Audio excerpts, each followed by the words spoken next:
Assalamualaikum warahmatullahi wabarakatuh. Perkenalkan, nama saya Rina Kemalasari dengan NIM 2303200088. Saya dari 7A Agribisnis Perkebunan. Di sini saya akan membahas penyerbukan bunga kelapa sawit.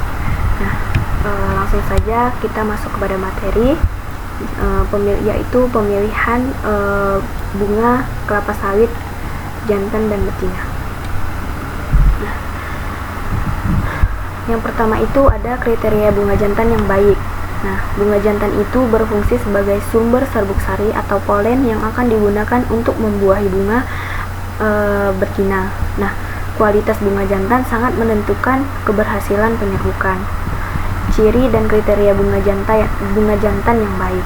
Nah, produksi serbuk sari melimpah. Kriteria utama adalah mampu menghasilkan serbuk sari dalam jumlah yang sangat banyak. Serbuk sari ini harus dilepaskan secara penuh dari antera atau kantung serbuk sari.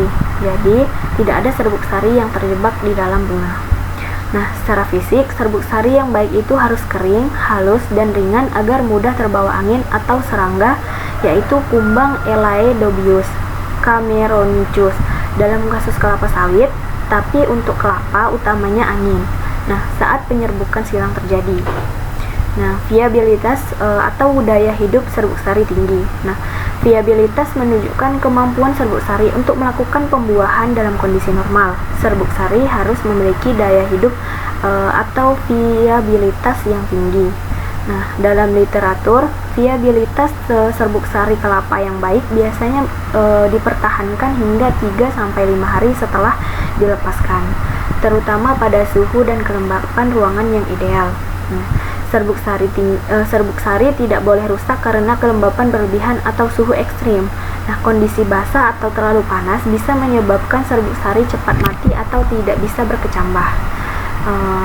Selanjutnya, bentuk bunga sempurna dan padat. Nah, bunga jantan harus memiliki susunan yang padat atau frame dan seragam. Nah, ini penting karena bunga yang ringkih atau cacat mudah rusak oleh faktor mekanis atau hama. Warna bunga yang baik dan matang idealnya adalah kekuningan hingga coklat muda. Ini adalah indikator visual bahwa bunga sudah melepaskan serbuk sarinya atau siap melepaskan. Nah, selanjutnya ada tandan bunga jantan segar dan sehat. Nah, tidak boleh ada indikasi penyakit atau misalnya jamur atau cendawan atau kerusakan fisik karena hama. Tidak ada bagian bunga yang layu, hitam atau ditumbuhi jamur. Tandan yang sehat menjamin serbuk sari yang dihasilkan juga sehat dan bebas kontaminan. Nah, yang kedua ada sinkronisasi waktu masak. Nah, ini adalah aspek penting dalam keberhasilan penyerbukan. Waktu keluarnya bunga jantan harus sinkron dengan periode bunga betina yang reseptif atau siap dibuahi. Nah, jika bunga jantan melepaskan serbuk sari ketika bunga betina belum siap atau sudah lewat masa reseptifnya, maka penyerbukan akan gagal. Sinkronisasi yang baik akan memaksimalkan peluang pembuahan.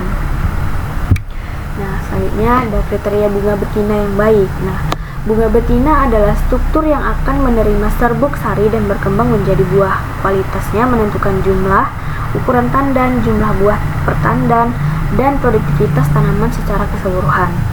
Nah, ciri dan kriteria bunga betina yang baik.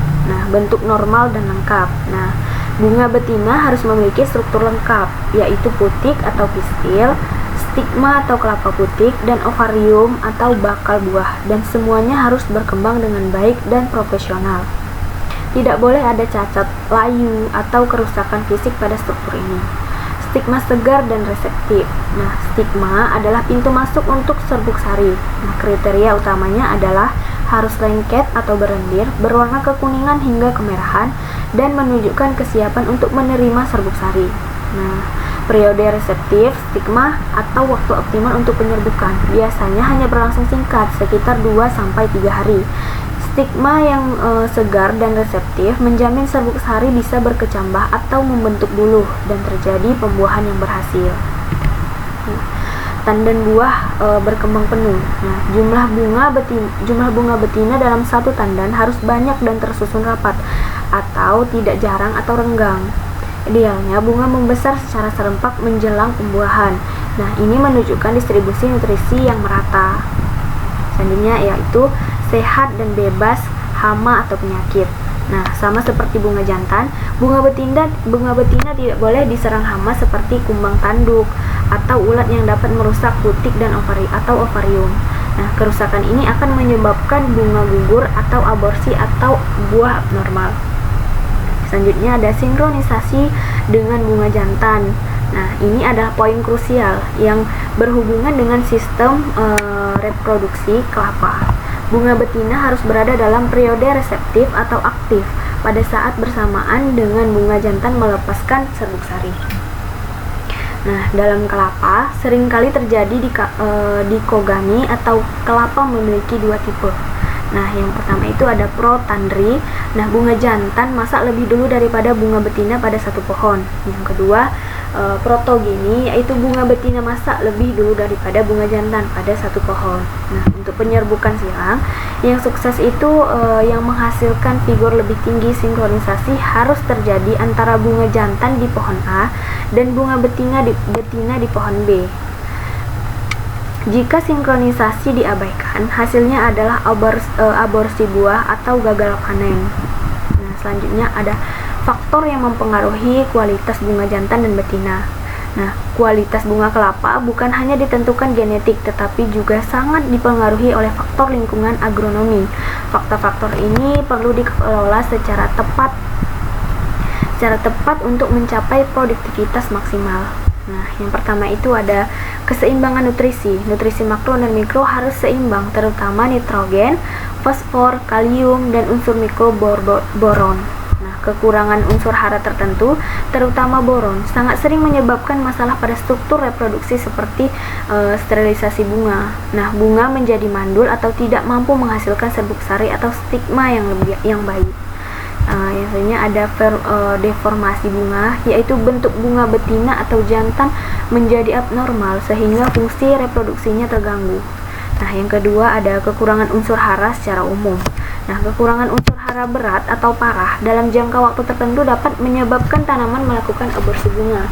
Tanaman akan memprioritaskan keberlangsungan hidup vegetatif daripada reproduktif. Nah, ini tuh mengakibatkan rendahnya produksi bunga jantan dan betina atau bahkan menyebabkan bunga gugur sebelum berkembang. Yang ketiga ada kondisi air dan iklim. Nah, kekeringan panjang adalah masalah serius. Kondisi ini dapat menyebabkan tanaman menghasilkan lebih banyak bunga jantan karena bunga jantan lebih mudah terbentuk dalam kondisi stres atau bahkan tidak menghasilkan bunga betina sama sekali. Nah, selanjutnya ada kondisi air dan iklim. Nah, kekeringan panjang adalah masalah serius. Kondisi ini dapat menyebabkan tanaman ini menghasilkan lebih banyak bunga jantan karena bunga jantan lebih mudah terbentuk dalam kondisi stres atau bahkan tidak menghasilkan bunga betina sama sekali. Nah, pada kasus yang sangat parah terjadi aborsi pada bunga betina yang sedang berkembang. Nah, kondisi lingkungan yang optimal sangat diperlukan untuk pembentukan organ reproduksi yang sehat. Nah, yang keempat itu ada kesehatan tanaman. Tanaman yang stres akibat penyakit atau patogen atau serangan hama yang intens atau bahkan akibat pemupukan yang tidak seimbang cenderung menghasilkan bunga abnormal atau terjadi aborsi. Nah, yang kelima, yang selanjutnya umur tanaman. Nah, terdapat korelasi antara umur tanaman dengan proporsi bunga betina. Pada tanaman muda, sekitar 3-6 tahun, seringkali proporsi bunga betina, jumlah bunga betina dibandingkan total bunga, cenderung lebih tinggi. Nah, ini berpotensi menghasilkan tandan dengan jumlah jumlah buah lebih banyak. Namun, seiring bertambahnya umur tanaman, misalnya 8-15 tahun, proporsi ini biasanya akan stabil atau menurun, tergantung varietas dan pengolahan agronomis. Nah, secara keseluruhan, untuk mendapatkan hasil kelapa yang maksimal, harus ada sinergi yang baik antar genetika tanaman yang unggul, pengolahan nutrisi yang tepat, atau terutama boron, dan manajemen lingkungan air dan iklim yang terkontrol untuk memastikan bunga jantan dan betina memiliki kualitas prima dan sinkronisasi yang optimal. Nah, dan selanjutnya ada penggunaan larutan formalin pada bunga betina kelapa sawit. Nah, Baik, kita akan membahas topik yang sangat spesifik dan teknis dalam pemuliaan kelapa sawit, yaitu peran dan metode pemberian larutan formalin pada bunga betina. Nah, ini adalah teknik yang sangat penting dalam proses penyerbukan buatan terkontrol. Nah, tujuan utama pemberian formalin ini secara garis besar, formalin diberikan pada bunga betina sebelum penyerbukan buatan dilakukan dengan tujuan krusial. Nah, mencegah kontaminasi serbuk sari liar atau serbuk sari yang tidak diinginkan. Nah, mencegah infeksi jamur dan bakteri selama periode isolasi atau pembungkusan. Nah, fungsi-fungsi formalin dalam pemuliaan. Nah, formalin yang digunakan umumnya adalah larutan dengan konsentrasi tertentu, biasanya 5-10%. Nah, fungsinya terbagi menjadi 3 aspek utama. Nah, yang pertama itu ada mensterilkan bunga betina dari serbuk sari liar. Nah, masalah kontaminasi. Nah, sebelum kita melakukan penyerbukan buatan dengan serbuk sari dari tetua jantan yang sudah kita pilih, bunga betina itu mungkin sudah terkontaminasi lebih dulu oleh serbuk sari alami terbawa angin atau oleh kumbang penyerbuk, yaitu Elaiodobius cameronicus, atau kontaminasi ini harus dihilangkan. Nah, larutan formalin bersifat toksik terhadap serbuk sari. Ketika disemprotkan, larutan ini akan membunuh atau menonaktifkan serbuk sari liar yang mungkin sudah menempel pada stigma bunga betina. Nah, dampaknya dengan sterilisasi ini kita memastikan bahwa hanya serbuk sari yang kita inginkan atau dari tetua jantan tertentu yang akan membuahi bunga, sehingga keturunan yang dihasilkan atau progeni memiliki sifat genetik yang direncanakan. Nah, yang kedua itu ada mencegah infeksi jamur dan bakteri atau sifat antiseptik. Nah, formalin dikenal memiliki sifat antiseptik dan fungisida yang efektif, bahkan dalam konsentrasi ringan. Nah, saat bunga betina dibungkus atau isolasi menggunakan kantong plastik atau kain kasa selama proses penyerbukan buatan, kondisi di dalam kantong cenderung memiliki kelembapan tinggi. Nah, kelembapan tinggi ini adalah lingkungan ideal yang sangat memicu pertumbuhan mikroorganisme seperti jamur dan bakteri. Nah, peran formalin. Nah, peran formalin ini, penyemprotan formalin membantu mencegah pertumbuhan mikroorganisme jamur dan bakteri dapat merusak struktur bunga, menyebabkan pembusukan atau bahkan menurunkan viabilitas atau daya terima stigma yang pada akhirnya mengagalkan penyerbukan dan pembuahan. Nah, yang ketiga ada menjaga sterilisasi selama masa isolasi. Dalam penyerbukan buatan, bunga betina diisolasi tujuannya agar tidak terserbu serbuk sari liar dari lingkungan. Kantong plastik atau kain kasa yang digunakan harus steril.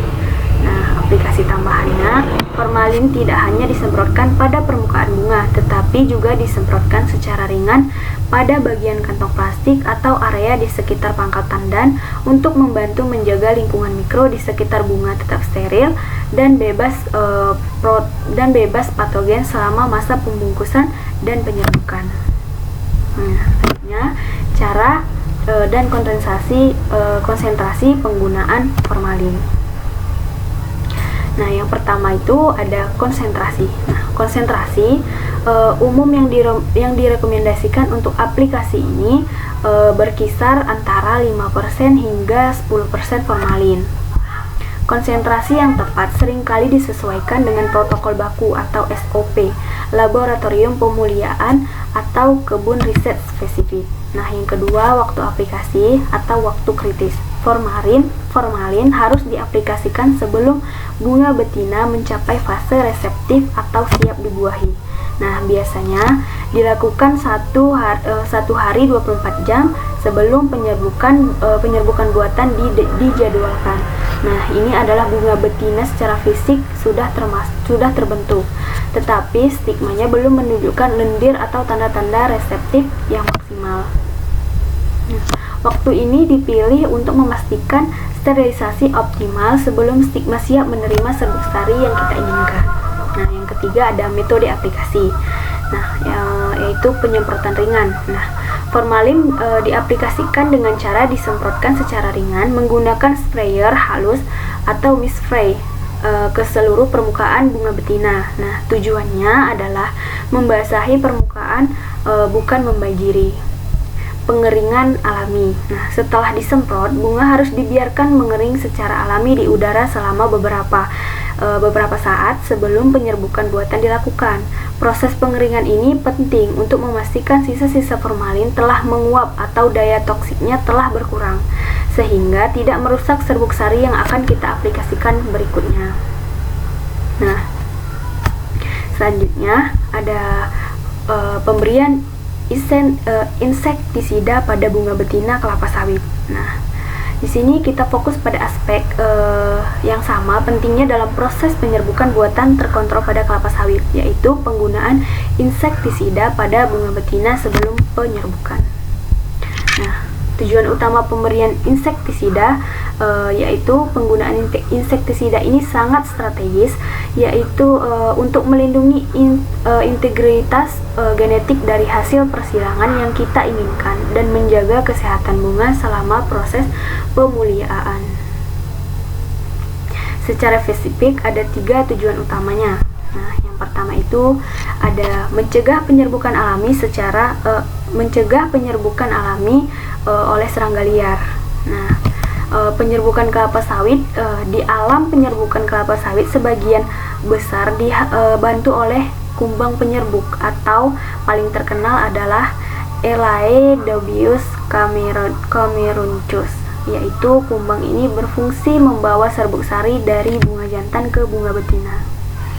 Nah, masalah dalam pemuliaan, namun dalam konteks penyerbukan buatan atau controlled pollination, kita harus memastikan bahwa hasilnya adalah keturunan yang berasal dari 2 tetua yang kita pilih, yaitu tetua jantan dan tetua betina. Oleh karena itu, penyerbukan alami justru tidak diinginkan. Nah, mengapa penyerbukan alami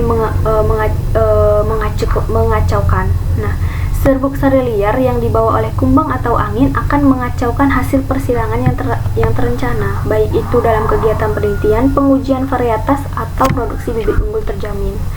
Nah, aksi insektisida. Nah, insektisida disemprotkan untuk membunuh atau mengusir serangga penyerbuk alami yang ada di sekitar bunga betina. Nah, tujuannya adalah memastikan bahwa tidak ada penyerbukan yang sudah terjadi atau serbuk sari liar sudah menempel sebelum kita memberikan serbuk sari yang sudah kita siapkan secara buatan. Nah, yang kedua, menjaga bunga dari serangga hama kecil. Nah, selain kumbang penyerbuk, ada serangga kecil lainnya seperti semut, thrips, atau tungau yang juga bisa menjadi masalah serius. Nah, dampak kerusakannya, serangga-serangga kecil ini dapat merusak stigma bunga betina atau kelapa putih, atau bahkan ovarium atau bakal bunga atau bakal buah. Nah, kerusakan pada stigma akan membuat bunga tidak lagi reseptif, sehingga penyerbukan buatan yang kita lakukan akan gagal. Nah, selanjutnya ada peran insektisida. Nah, penyemprotan insektisida dilakukan secara ringan atau membantu mencegah serangan atau gangguan hama kecil selama periode penting, yaitu periode isolasi bunga atau saat bunga dibungkus. Nah, yang ketiga ada melindungi lingkungan steril di dalam kantong isolasi. Nah, proses isolasinya, dalam penyerbukan buatan, bunga betina wajib dibungkus atau diisolasi menggunakan kantong plastik transparan khusus atau kain kasa halus. Nah, pembungkusan ini dilakukan segera setelah bunga mulai membuka atau antesis, atau sebelum stigma menjadi reseptif. Nah, kondisi lingkungan mikronya, kondisi di dalam kantong isolasi seringkali menjadi lembab dan hangat. Kondisi ini tidak hanya ideal untuk pertumbuhan jamur. Nah, yang sudah kita bahas penanganannya menggunakan formalin. Nah, tetapi menarik serangga kecil untuk bersarang atau mencari makan. Insektisida sebagai pelindung, di mana dengan mengaplikasikan insektisida kita membantu menjaga lingkungan steril di dalam dan di sekitar kantong isolasi. Nah, ini tuh mencegah masuknya serangga yang mungkin merusak bunga atau membawa kontaminan. Nah, tindakan ini secara langsung mendukung keberhasilan dan kemurnian hasil penyerbukan pembuatan. Nah, metode dan pertimbangan penggunaan insektisida. Nah, selanjutnya ada waktu aplikasi. Umumnya, insektisida diaplikasikan bersamaan atau sesaat setelah pemberian formalin, yaitu 1 hari sebelum penyerbukan pembuatan dijadwalkan. Nah, ketika bunga betina mulai memasuki fase reseptif. Nah, selanjutnya ada jenis insektisida. Digunakan insektisida yang memiliki efek membunuh atau mengusir atau repelin yang cepat, tetapi yang tidak bersifat fitotoksik atau merusak jaringan tanaman pada konsentrasi yang digunakan. Nah, selanjutnya ada aplikasi ringan. Sama seperti formalin, aplikasi harus dilakukan secara ringan dan merata atau misspray. Jika aplikasi terlalu berat, residu insektisida yang berlebihan dapat mengganggu viabilitas stigma atau bahkan menjadi racun bagi serbuk sari yang akan kita berikan. Selanjutnya ada sinergi dengan formalin. Nah, penggunaan insektisida dan formalin adalah 2 tahap yang sering dilakukan berurutan dalam persiapan bunga betina. Formalin mengalami ancaman mikroorganisme dan serbuk sari liar, sementara insektisida menangani ancaman serangga makro sehingga sterilisasi lingkungan dapat terjamin secara maksimal. Nah, pemberian insektisida adalah bagian dari protokol pemeliharaan yang ketat dan bertujuan untuk menghilangkan faktor ketidakpastian atau penyerbukan liar dan hama yang dapat merusak data penelitian atau mengurangi kualitas bibit yang unggul yang akan dihasilkan. Nah, selanjutnya ada pemasangan polyper bag pada bunga betina kelapa sawit. Nah,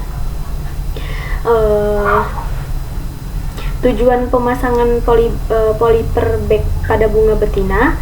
Pemasangan polyper bag sering juga disebut dengan isolation bag, bukan sekedar membungkus, tetapi memiliki tujuan yang sangat spesifik dan esensial dalam menjaga kemurnian genetik hasil pemeliharaan. Nah, yang pertama itu ada mengisolasi bunga betina dari penyerbukan alami. Nah, fungsi utamanya, kantong isolasi berfungsi sebagai penghalang fisik untuk mencegah masuknya serbuk sari asing yang terbawa oleh angin penyerbuk alami, terutama kumbang Elaedobius carameruncus atau angin. Nah, kepentingan dalam kemeliharaan, isolasi ini adalah inti dari penyerbukan buatan atau artificial controlled pollination. Tujuannya adalah memastikan bahwa kita hanya mendapatkan hasil persidangan dari serbuk sari jantan yang kita pilih, sehingga kemurnian genetik hasil pemeliharaan terjaga. Jika tidak diisolasi, hasil persidangan akan terkombinasi oleh tetua jantan yang tidak diketahui atau liar.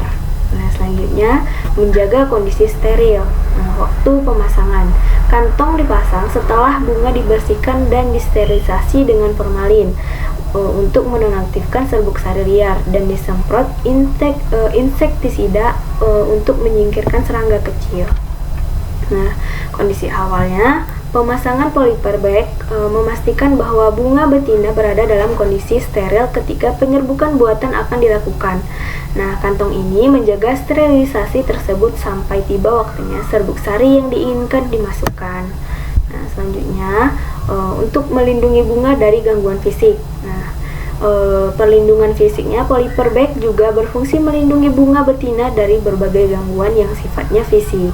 Nah, antara lain yang pertama air hujan atau embun yang bisa membasahi stigma yang merusak viabilitasnya.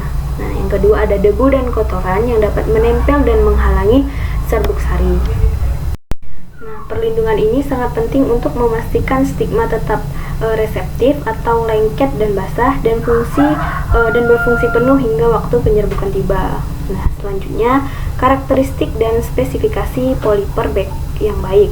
Nah, kantong isolasi yang ideal harus dibuat khusus, tahan terhadap cuaca dan tidak merusak bunga, serta memiliki ciri-ciri. Nah, ciri-cirinya yang aspek kriteria polyper bag yang baik, bahan plastik transparan atau politrilen atau kain kasa sintesis yang kuat, tahan air dan tidak mudah robek. Nah, ukuran bervariasi, tetapi umumnya sekitar lebar 30-40 cm dan panjang 60-80 cm. Nah, ukuran disesuaikan agar kantong cukup longgar dan tidak menekan bunga. Ventilasi udara dilengkapi lubang-lubang kecil atau kasa di sisi atas atau samping untuk sirkulasi udara. Nah, sirkulasi ini penting untuk mencegah kelembapan berlebihan di dalam kantong yang dapat memicu jamur. Kelembapan dalam kantong tidak menetes air, kondensasi di bagian dalam. Kelembapan berlebih bisa memicu pertumbuhan jamur atau bakteri. Nah, transparansi cukup bening atau transparan untuk memudahkan pengamatan perkembangan bunga dari luar tanpa harus membuka kantong isolasi. Nah, selanjutnya ada cara waktu pemasangan polyper bag. Nah, pemasangan polyper bag harus dilakukan pada waktu yang tepat dan mengikuti langkah-langkah sterilisasi yang ketat. Nah, yang pertama itu ada identifikasi bunga reseptif atau waktu kritis. Nah, bunga betina harus diidentifikasi segera setelah mencapai fase yang siap untuk diisolasi. Nah, waktu ideal untuk pembungkusan adalah 1-2 hari sebelum penyerbukan buatan dijadwalkan. Nah, stigma harus mulai tampak basah, mencelat, dan lengket atau tanda-tanda awal reseptif. Nah, yang kedua ada sterilisasi bunga. Nah, langkah ini adalah pengulangan setelah identifikasi bunga harus disemprot formalin 5-10% untuk menonaktifkan serbuk sari liar. Dilanjutkan dengan penyemprotan insektisida dosis rendah untuk mengusir kumbang atau serangga kecil. Nah, yang ketiga ada pemasangan polyper bag. Polyper bag dipasang dengan hati-hati agar tidak merusak bunga betina atau stigma. Nah, yang pertama ada pengikatan. Bagian bawah kantong diikat rapat pada tangkai bunga atau pendangkel menggunakan tali plastik atau karet gelang. Pengikatan harus kencang tetapi tidak boleh melukai tandan. Nah, untuk posisi kantong diletakkan sedemikian rupa agar sedikit udara terperangkap di dalamnya dan tidak ada bagian bunga yang terlipat atau tertekan. Nah, yang keempat ada penyimpanan sementara sebelum penyerbukan. Nah, setelah dibungkus, bunga betina harus dibiarkan terisolasi selama sekitar 2-3 hari, tergantung protokol sampai waktu penyerbukan buatan dilakukan. Durasi isolasi ini kemungkinan sisa insektisida atau formalin mengering, memastikan bahwa serbuk sari liar benar-benar mati dan bunga betina mencapai fase reseptif maksimal. Singkatnya, polyper bag adalah alat yang menjamin lingkungan mikro bunga yang tetap terkontrol, steril, dan terlindungi, yang merupakan persyarat utama untuk menghasilkan penyerbukan buatan dalam program pemulihan kelapa sawit. Selanjutnya ada penyerbukan buatan terkontrol kelapa sawit. Nah, baik setelah melalui tahap persiapan bunga betina, isolasi, sterilisasi formalin, dan insektisida, dan persiapan bunga jantan. Nah, pengeringan antara dan pengumpulan serbuk sari. Langkah kritis berikutnya adalah pemuliaan adalah aplikasi serbuk sari atau yang dikenal sebagai hand pollination atau penyerbukan buatan atau bantuan. Nah, yang pertama itu ada persiapan serbuk sari atau polen. Nah, serbuk sari yang akan diaplikasikan harus dipersiapkan dengan hati-hati untuk memastikan viabilitasnya terjaga dan aplikasinya efektif. Nah, yang pertama itu ada serbuk sari murni dan viabilitas serbuk sari murni. Serbuk sari yang telah dikeringkan 5-7% kadar air dan diayak biasanya menggunakan saringan 250 mikron atau disesuaikan dengan SOP adalah serbuk sari murni. Nah, uji viabilitas. Sebelum digunakan, serbuk sari yang disimpan harus diuji viabilitasnya atau daya berkecambah secara in vitro. Nah, atau di laboratorium menggunakan media perkecambahan khusus, misalnya media yang mengandung sukrosa. Serbuk sari dianggap baik jika daya berkecambahannya di atas 50%, meskipun dalam program pemuliaannya yang ketat seringkali dipertahankan di atas 70%. Yang kedua, ada pencampuran dengan bahan pengencer atau filler bedak. Mengapa perlu diencerkan? Nah, Serbuk sari murni terlalu pekat dan jumlahnya sangat sedikit atau hanya sekitar 0 sampai 0,25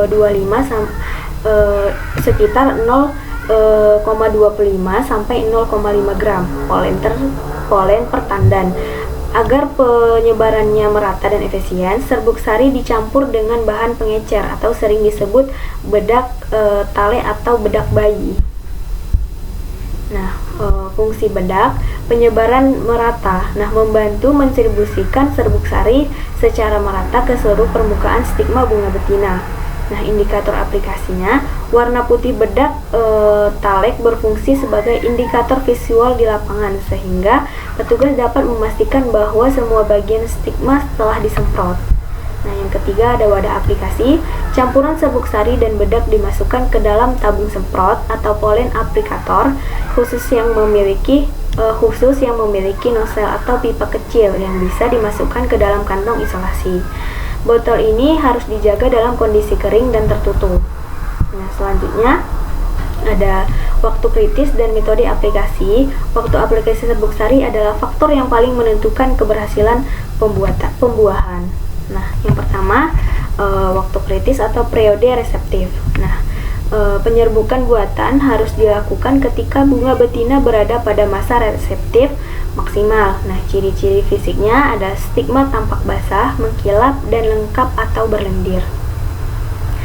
Nah, masa reseptif bunga betina kelapa sawit relatif singkat, hanya berlangsung sekitar 36 sampai 48 jam, sekitar 2 sampai 3 hari.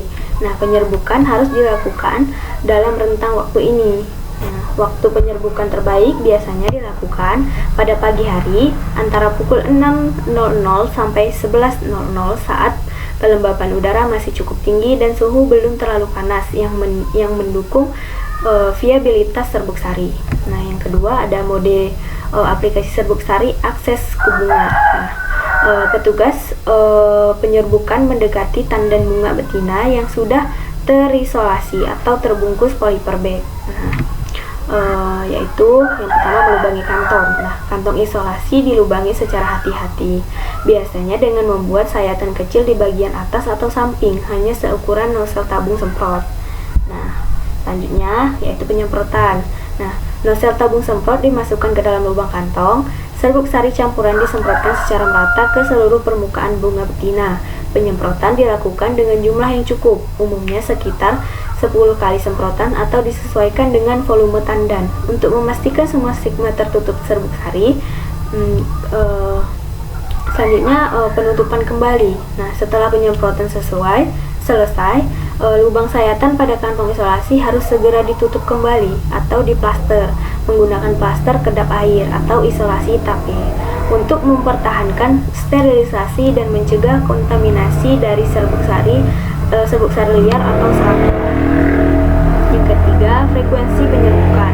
Nah, karena bunga dalam satu tandan tidak selalu mekar atau reseptif secara serempak, penyerbukan buatan seringkali dilakukan secara berulang atau frekuensi. Nah, umumnya penyerbukan diulang 2 kali atau misalnya hari pertama dan hari kedua atau ketiga isolasi untuk memaksimalkan peluang pembuatan pada bunga yang baru mencapai reseptif. Nah, selanjutnya ada pasca penyerbukan dan pelepasan isolasi. Nah, yang pertama itu ada pemasangan label. Setelah penyerbukan selesai, label penyerbukan harus segera dipasang. Label ini berisi data krusial seperti tanggal penyerbukan, kode ketua betina atau dura piscifera, kode tetua jantan, kode persilangan, dan nama petugas. Label ini sangat penting untuk pelacakan genetik benih. Selanjutnya ada periode pasca reseptif dan pelepasan kantong. Nah, bunga betina dibiarkan tetap terisolasi di dalam polyper bag selama periode tertentu setelah penyerbukan. Nah, waktu pelepasan, kantong isolasi baru dilepas sekitar 21 hari atau 3 minggu setelah penyerbukan terakhir. Nah, pada saat ini masa reseptif bunga betina sudah sepenuhnya lewat dan tandan bunga muda sudah cukup kuat dan aman dari ancaman kontaminasi atau serangan serangga penyerbuk liar. Selanjutnya, penandaan tandan. Setelah kantong dilepas, tandan buah yang berhasil disilangkan diikat dengan pita berwarna atau beri tanda pemanen, misalnya diwarnai untuk membedakannya dari tandan yang diserbuki secara alami. Proses penyerbukan buatan terkontrol ini, mulai dari isolasi hingga pelepasan kantong, merupakan prosedur baku yang menjamin kemurnian benih dan memungkinkan pemulia untuk menghasilkan varietas unggul dengan sifat genetik yang terjamin. Nah, selanjutnya ada pemberian racun atau rodentisida. Nah, tujuannya untuk mencegah gangguan hewan pengerat, terutama tikus dan tupai. Aroma bunga yang diisolasi sangat menarik bagi tikus. Nah, tikus dapat menggigit atau merobek polyper bag jika kantong isolasi robek. Serbuk liar dapat masuk yang langsung menggagalkan seluruh proses penyerbukan terkontrol. Nah, selanjutnya racun tikus atau rodentisida ditempatkan di sekitar pangkal tandan atau pada patokan papan yang diletakkan di dekat tandan, bukan di dalam kantong isolasi. Nah, ini merupakan tindakan pengamanan fisik tambahan. Nah, selanjutnya ada pengopenan dan standarisasi serbuk sari jantan. Serbuk sari yang akan digunakan sebagai tetua jantan juga harus melalui serangkaian proses pengolahan untuk menjamin kualitas dan daya simpanannya. Nah, yaitu pengopenan bunga jantan atau antera. Mengapa di oven? Bunga jantan yang baru dipanen mengandung antera atau kantong serbuk sari yang masih lembab. Serbuk sari sulit keluar dan cepat rusak jika dibiarkan lembab. Nah, proses pengeringannya, antera dikeringkan menggunakan oven bersuhu terkontrol 40 derajat Celcius sampai 45 derajat Celcius selama 18 sampai 24 jam. Nah, tujuan utama pengovenan mengeringkan dan merekah atau dehydrasi panas, yaitu panas menyebabkan antera merekah, yaitu mempermudah pelepasan serbuk sari atau polen dalam jumlah banyak dan murni. Nah, menurunkan kadar air. Kadar air serbuk sari diturunkan sehingga 5% sampai 7%. Nah, ini adalah kadar air ideal untuk mempertahankan viabilitas tinggi dan memperpanjang umur simpan atau bisa bertahan hingga 2 bulan jika disimpan dingin. Selanjutnya, proses pengeringan juga memusnahkan mikroorganisme atau jamur bakteri yang dapat tumbuh di antera lembab dan merusak serbuk sari. Nah, selanjutnya standarisasi dan viabilitas. Nah, kualitas serbuk sari setelah di oven, serbuk sari harus kering, halus, dan ringan. Serbuk sari yang baik harus memiliki viabilitas atau daya hidup di atas 50%. Idealnya lebih besar dari 70% saat akan digunakan. Serbuk sari murni kemudian dicampur dengan bahan pengencer, telek atau bedak, biasanya dengan rasio 1 bagian serbuk sari, 5 bagian bedak, untuk memastikan penyebaran merata saat diaplikasikan ke stigma.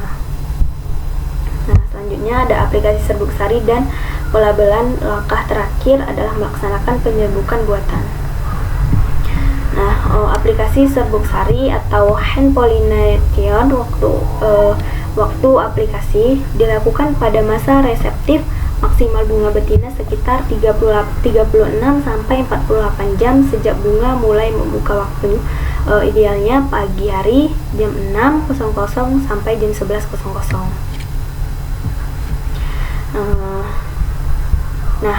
Kantong isolasi dilubangi kecil seukuran nosel tabung semprot atau polen aplikator. Nah, serbuk sari campuran dimasukkan melalui nosel dan disemprotkan merata ke seluruh permukaan stigma bunga betina. Lubang pada kantong isolasi segera ditutup rapat atau diplaster. Nah, aplikasi sering diulang 2 kali, misalnya hari pertama dan hari kedua reseptif, untuk memaksimalkan peluang pembuatan. Nah, selanjutnya ada pemasangan label.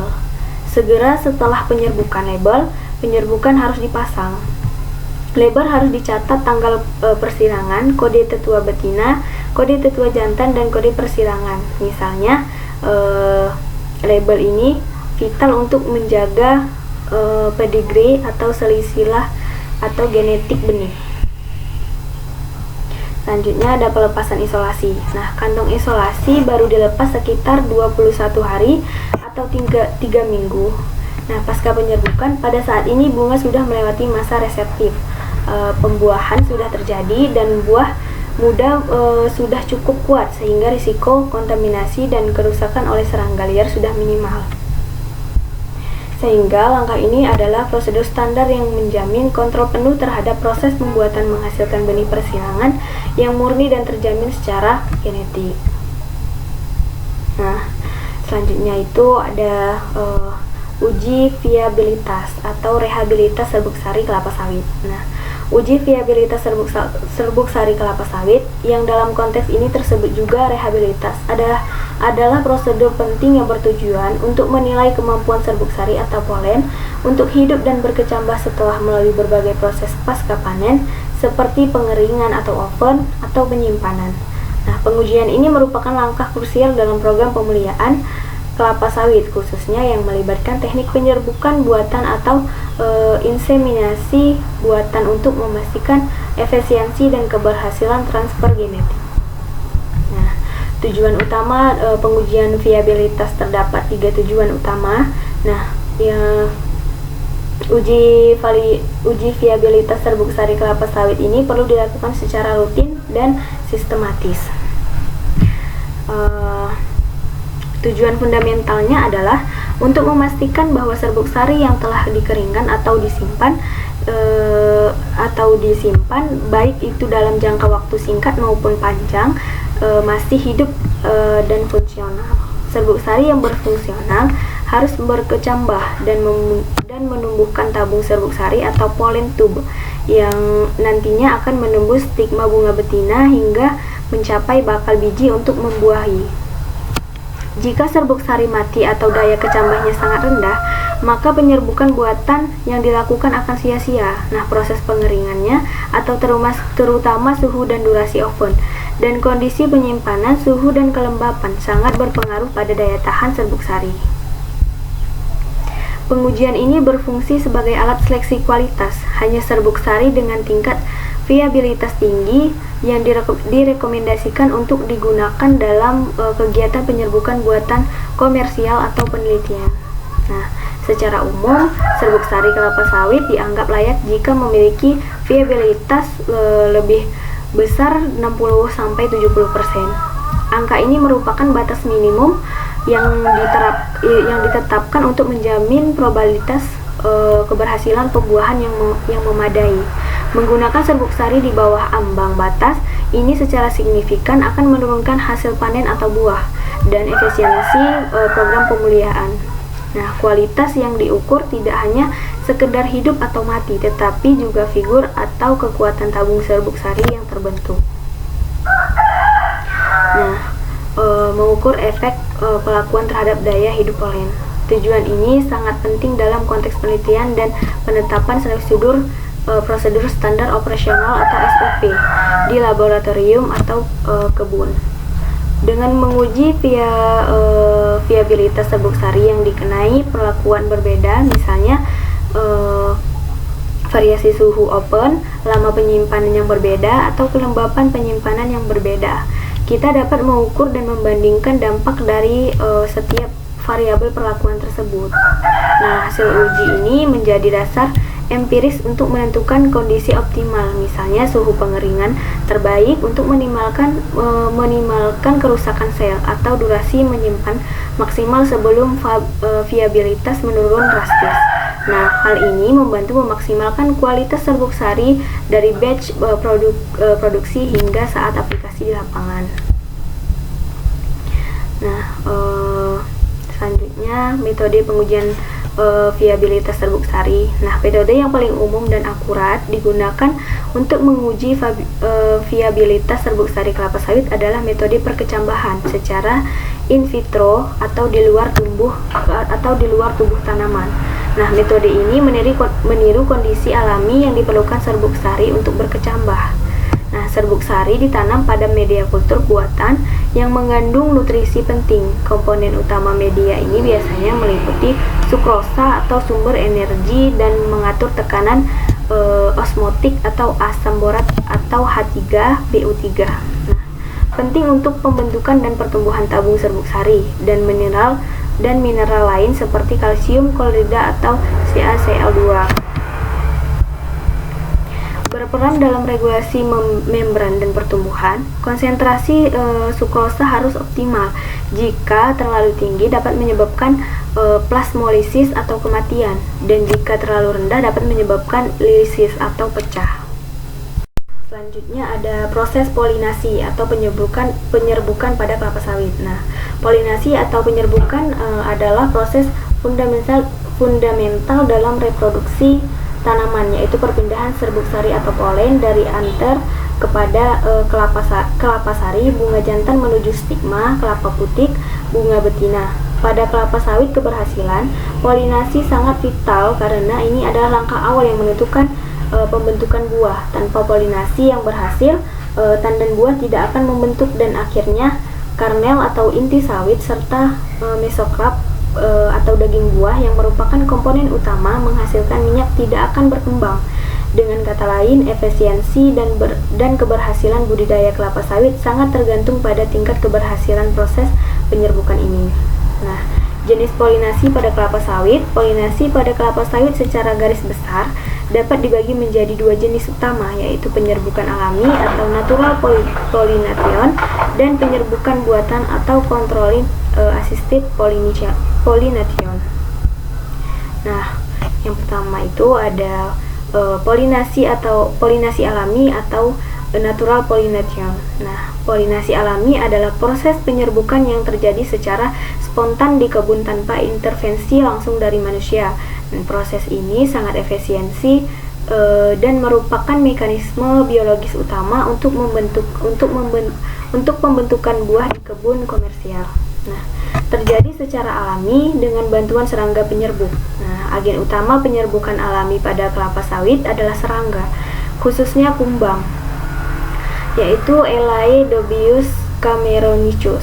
Kumbang ini berasal dari Afrika dan kini telah diintroduksi ke berbagai wilayah pemanenan sawit di Asia.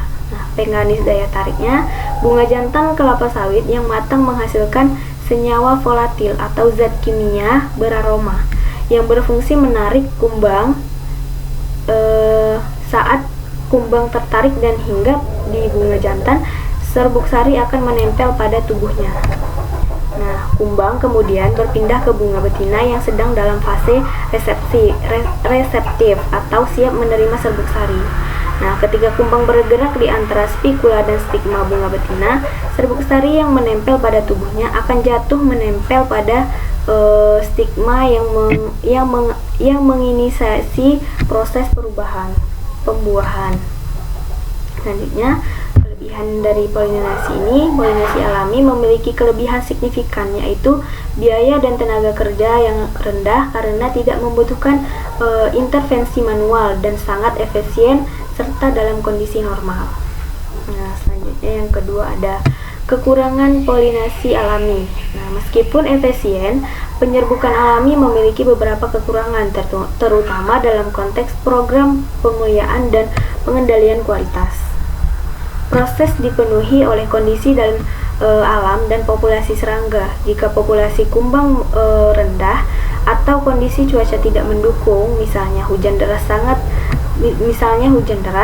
saat bunga betina reseptif. Nah, tingkat keberhasilan polinasi dapat menurun drastis. Serbuk sari yang dibawa oleh kumbang bisa berasal dari pohon jantan. Serbuk sari yang dibawa oleh kumbang bisa berasal dari pohon jantan manapun di sekitar area tersebut. Nah, ini berarti tidak ada kontrol atas tetua jantan atau father plum, sehingga susunan genetik atau progeni yang dihasilkan tidak terjamin kemurniannya. Hal ini menjadi masalah besar dalam program pemuliaan atau produksi benih unggul. Nah, Selanjutnya ada polinasi buatan. Polinasi buatan adalah teknik penyerbukan yang dilakukan secara manual atau dengan bantuan untuk tujuan spesifik, terutama untuk program pemuliaan atau breeding, produksi benih unggul yang harus terkontrol. Nah, tujuannya adalah memastikan bahwa penyerbukan hanya terjadi antara induk jantan dan induk betina yang telah dipilih dan diketahui secara genetik. Nah, langkah-langkah pelaksanaan polinasi buatan. Nah, proses polinasi buatan sangat ketat dan memerlukan beberapa tahapan persiapan. Nah, yang pertama itu pemilihan bunga jantan dan jantan yang matang. Nah, memilih tandan bunga jantan dan betina yang sudah memasuki fase matang atau reseptif atau siap sesuai kriteria yang ditentukan. Sterilisasi bunga betina. Nah, bunga betina harus disterilkan menggunakan larutan kimia seperti formalin dan insektisida. Sterilisasi ini bertujuan untuk mencegah kontaminasi oleh serbuk sari liar atau polinasi alami atau hama dan penyakit sebelum waktunya penyerbukan yang direncanakan. Setelah disterilkan, bunga betina diisolasi menggunakan kantung atau bag. Persiapan serbuk sari jantan. Nah, serbuk sari dari bunga jantan terpilih dipanen, dikeringkan, atau menggunakan oven pada suhu terkontrol dan kemudian diuji viabilitasnya seperti yang telah dijelaskan sebelumnya untuk memastikan kualitasnya. Nah, selanjutnya ketika bunga betina sudah mencapai fase reseptif, biasanya ditandai dengan perubahan warna, stigma, dan bau khas. Kantung isolasi dibuka sebentar, serbuk sari yang sudah disiapkan diaplikasikan pada stigma menggunakan alat khusus, misalnya kuas kecil atau polidister. Nah, kemudian tandan bunga ditutup kembali dan diisolasi. Penutupan dan pencatatan. Nah, penutupan menggunakan polyper bag dilakukan selama sekitar 5-7 hari untuk memastikan proses pembuatan terjadi tanpa kontaminasi. Setelah itu, bag dilepas, namun label penandaan atau manik-manik atau label khusus dipasang untuk mencatat informasi penting seperti tanggal penyerbukan, kode induk jantan betina, serta pelaksana. Nah, kelebihan dan kekurangan polinasi buatan. Kelebihannya itu hasil persilangan terjamin kemurnian genetiknya atau hanya melibatkan tetua yang dipilih. Selain itu dapat dikontrol kombinasi silangannya atau misalnya silang dura dengan piscifera untuk menghasilkan tenera. Ini sangat vital untuk riset dan produksi benih unggul. Nah, kekurangannya membutuhkan biaya dan tenaga kerja karena prosesnya manual dan insentif. Hanya dilakukan pada pohon terpilih, misalnya induk-induk dalam kebun penanganan benih dan bahkan skala kebun produksi komersial. Selanjutnya yaitu ada pembentukan dan perkembangan buah kelapa sawit. Nah, yang pertama ada siklus fenomena kelapa sawit. Nah, sebuah proses jangka panjang kita perlu memahami bahwa perkembangan buah kelapa sawit adalah proses yang sangat panjang dan keberlanjutan. Nah, bukan hanya sekedar 5-6 bulan sebelum panen. Di sini seluruh siklus ini memakan waktu sekitar 3 tahun sejak calon bunga pertama kali terbentuk di ketiak pelepah hingga menjadi tandan matang. Nah, proses ini secara besar fase vegetatif atau inisiasi bunga dan fase generatif atau perkembangan buah. Nah, selanjutnya yang kedua ada fase inisiasi bunga dan penentu, yaitu jenis kelamin 23-34 bulan sebelum panen. Nah, fase ini terjadi jauh di dalam ketiak pelepah dan tidak terlihat oleh mata. Nah, ini adalah tahapan paling sensitif yang menentukan potensi produksi kelapa sawit. Nah, pembentukan primordia bunga atau bakal cikal bakal. Nah, di setiap ketiak daun yang terbentuk akan muncul bakal bunga yang sangat kecil. Nah, disebut primordia. Nah, ini tuh terjadi sekitar 33-34 bulan sebelum tandan tersebut dapat dipanen. Nah, pada tandan tersebut dapat dipanen, pada awal ini primordia bunga belum memiliki jenis kelamin yang pasti. Nah, selanjutnya pada fase ini tanaman memutuskan apakah primordia akan berkembang menjadi bunga jantan atau bunga betina. Nah, keputusan ini sangat dipengaruhi oleh kesehatan dan kondisi lingkungan tanaman pada saat ini. Nah, pengaruh stres. Nah, jika tanaman mengalami stres berat seperti kekurangan air atau kekeringan atau diferensiasi hara ekstrim, metabolisme tanaman akan mengarahkan sebagian besar primordia menjadi bunga jantan. Nah, ini adalah mekanisme bertahan hidup sebab bunga jantan membutuhkan energi lebih sedikit daripada tandem buah betina, dan akibatnya produksi buah 2-3 tahun kemudian akan rendah. Nah, kondisi optimalnya sebaliknya, tanaman yang sehat tercukupi air, nutrisinya akan menghasilkan rasio bunga betina yang tinggi yang kita harapkan untuk mencapai produktivitas maksimal. Nah, yang ketiga itu ada fase antesis dan penyerbukan. Nah, pada bulan ke-0 setelah melalui proses diferensiasi dan perkembangan selama hampir 3 tahun, bunga akhirnya muncul dan siap untuk dibuahi. Nah, fase ini terjadi sekitar 5 sampai 6 bulan sebelum panen. Nah, bunga betina reseptif mencapai fase reseptifnya periode ini di mana putik siap menerima serbuk sari. Nah, ini ditandai dengan kelapa putik yang mekar dan mengeluarkan lendir, serta perubahan warna dari putih menjadi kuning dan menjadi ungu atau merah muda. Nah, periode reseptif ini sangat singkat dan biasanya hanya 3-5 hari. Nah, bunga jantan antesis, bunga jantan mekar sempurna atau antesis dan melepaskan serbuk sari berwarna kuning cerah. Pada fase ini bunga jantan mengeluarkan aroma khas seperti adas manis yang menarik serangga menyerbuk utama, yaitu kumbang Eleudobius cameronicius. Nah, selanjutnya ada polinasi, di mana serbuk sari dipindahkan dari bunga jantan ke bunga betina, baik secara alami oleh kumbang atau angin maupun secara buatan atau hand pollination yang dilakukan oleh pekerja. Nah, keberhasilan penyerbukan sangat menentukan persentase fruit set atau pembentukan buah pada tandan. Nah, yang keempat itu ada fase perkembangan buah dan akumulasi minyak, mulai dari 0 sampai 22 minggu setelah penyerbukan. Setelah penyerbukan berhasil, buah mulai berkembang melalui proses morfologi dan biokimia yang terbagi menjadi beberapa tahap kunci. Nah, pada bulan ke-1 sampai 0 sampai ke-4, pembentukan cangkang dan komponen buah.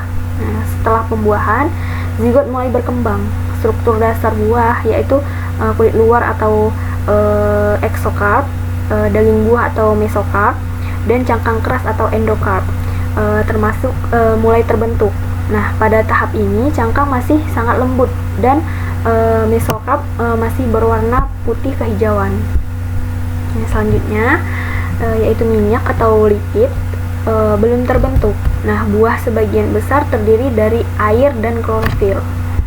Nah, selanjutnya bulan kedua hingga ketiga 4-12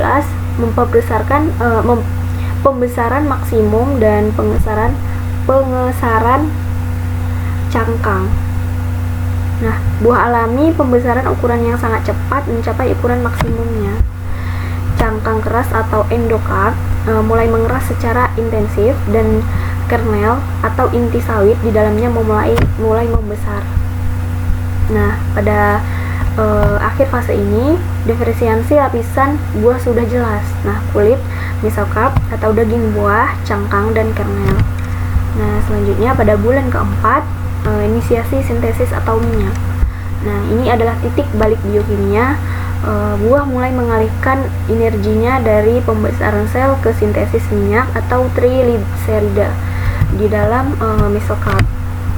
Nah, warna buah mulai berubah dari kehitaman menjadi kuning pucat jingga, menandakan akumulasi pigmen karoten yang larut dalam minyak. Nah, selanjutnya pada bulan kelima hingga keenam akumulasi minyak optimal. Nah, ini adalah fase penentu rendeman minyak di mesocarp diakumulasi secara eksponensial. Nah, kandungan minyak mencapai puncaknya di akhir fase ini. Nah, secara umum kematangan fisiologis tercapai sekitar 22 minggu setelah penyerbukan. Nah, yang kelima yaitu ada fase matang panen, 22 sampai 24 minggu setelah penyerbukan. Nah, buah mencapai kematangan komersial ketika kandungan minyaknya maksimal dan siap untuk diolah. Nah, kematangan fisiologis. Nah, setelah 22 minggu buah secara fisiologis telah matang. Namun, penentukan panen di lapangan didasarkan pada tingkat kemudahan buah terlepas dari tandan.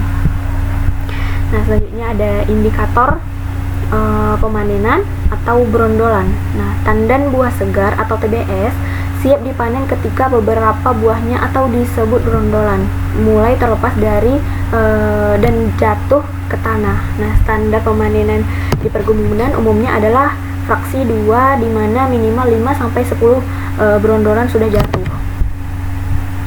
Nah, perubahan warna. Nah, di sini warna buah di tandan juga berubah total dari kuning menjadi orange, kemerahan hingga terang dan menandakan buah telah masak. Nah, sebagai penutup, seluruh proses dari penentu jenis kelamin hingga buah matang adalah mata rantai yang saling terkait. Kegagalan atau stres pada suatu titik, misalnya kekeringan 25 bulan lalu, akan mempengaruhi kuantitas hasil panen saat ini. Sementara kegagalan penyerbukan 6 bulan lalu akan mempengaruhi kualitas fruit set pada tandan tersebut. Nah, pemahaman fenologi ini adalah kunci dari penerapan strategi penumpukan dan budidaya yang tepat waktu dan efisien. Sekian dari saya akhiri dengan wabillahi taufiq wal hidayah. Wassalamualaikum warahmatullahi wabarakatuh.